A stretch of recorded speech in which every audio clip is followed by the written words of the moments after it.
வணக்கம் மக்களே. இந்த வாரத்துக்கான சிறகடிக்க ரொம்ப வந்துருச்சுங்க.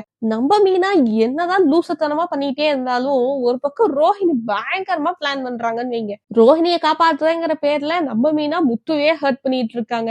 இதெல்லாம் என்ன நியாயம்னு எனக்கு தெரியல. குடும்பத்துக்குள்ள சொல்ல வேணாங்கிறது வேற பக்கமா இருந்தாலும், அதுக்காக இப்ப பார்த்தா நம்ம மீனாவோட கொள்கைப்படி முத்து நடந்துக்கல அப்படிங்கிறதுக்கு முத்துவோட சண்டை பிடிக்கிறதுல ரொம்ப ரொம்ப தப்பான விஷயம். சரி பண்றாங்க. அதுக்கப்புறம் இப்ப செஞ்சுட்டாங்க. இதுக்கப்புறம் நம்ம மீனா போய் ரோஹிணி கிட்ட என்னதான் உன் பிளான்னு சொல்லி கேட்க, நம்ம ரோஹிணி யாரு எப்படி ஒத்துக்கிறதுனாலும் சரி, மனோஜ் என் பையனை ஒத்துக்கணும் அப்படின்னு சொல்லி சொல்றான். மனோஜ் எப்படி கிருஷ்ண ஒத்துக்குவான்? அவனுக்குதான் சும்மாவே கிருஷ்ண பிடிக்காதே. ஆனா அதுக்கான ஸ்பேஸோ டைமோ அவங்களுக்கு இல்ல. அவங்க 2 பேரும் பழகணும்ல அப்படின்னு சொல்லி நம்ம ரோஹிணி சொல்றான். உடனே நம்ம மீனா கோவம் வந்து, அதுதான் ஃபாரின்ல வந்து அவங்க அம்மா இருக்காங்கன்னு சொல்லி இருக்கேல்ல அப்படின்னு சொல்ல, நம்ம ரோஹிணி ஆமாங்க அதுக்குதான் என்ன பண்றதுன்னு தெரியலன்னு யோசிச்சுட்டு இருக்கா.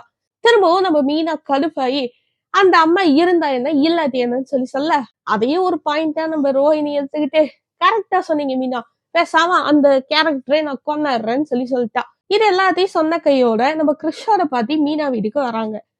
எந்த மாதிரி பிளான் பண்ணியிருக்காங்கன்னு சொல்லி பாத்தீங்கன்னா, கிறிஷோட அம்மா இறந்துட்டாங்க. அதனால கிறிஷ வந்து நம்ம மீனா முத்துக்கிட்டே விட்டுறலாம்னு சொல்லி நான் யோசிக்கிறேங்கிற மாதிரி இவங்க வீட்லயே விட்டுறதுக்கு பிளானும் பண்ணிட்டாங்க. இவங்க வீட்டுல மீனா முத்து கூட இருந்தா மனோஜ் கொஞ்சம் மனசு சரிங்க நம்ம கிறிஷ் கிட்ட பேசுவாருங்கிற மாதிரி நம்ம ரோஹிணி ஒரு பிளானும் பண்றாங்க. கண்டிப்பா அவங்க பிளான் சக்சஸ்ஃபுல் தான் அவங்க. ஏன்னா சிறகடிக்க ஆசையை பொறுத்த வரைக்கும் ரோஹிணியோட பிளான் மட்டும்தான் எல்லாமே சக்சஸ் ஆகும்னு வச்சுக்கோங்களேன். பிளான் பண்ண மாதிரி கிறிஷ் வீட்டுக்கு வந்தாச்சு. இதுக்கப்புறம் இந்த ரோஹிணி மாற்றுறதுக்கு இன்னும் ஒரு வருஷம் இருக்கும்னு நினைக்கிறேன். நம்ம வெயிட் பண்ணி தான் பார்க்கணும்.